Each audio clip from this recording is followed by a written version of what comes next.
নমস্কার। বীর পুরুষ কবি রবীন্দ্রনাথ ঠাকুর। মনে করো যেন বিদেশ ঘুরে মাকে নিয়ে যাচ্ছি অনেক দূরে। তুমি যাচ্ছ পালকিতে মা চড়ে, দরজা দুটো একটুকু ফাঁক করে। আমি যাচ্ছি রাঙা ঘোড়ার পরে, টগবগিয়ে তোমার পাশে পাশে।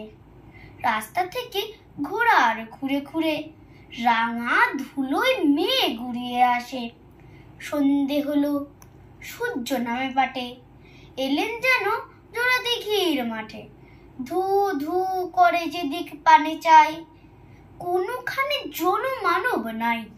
তুমি যেন আপন মনে তাই ভয় পেয়েছো, ভাবছো এলেম কোথা। আমি বলি ভয় করো না মাগো, ওই দেখা যায় মরা নদীর সোতা।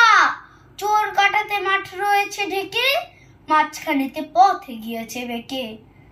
তুমি ভয়ে পালকিতে এক কোণে ঠাকুর দেবতা স্মরণ করছো মনে।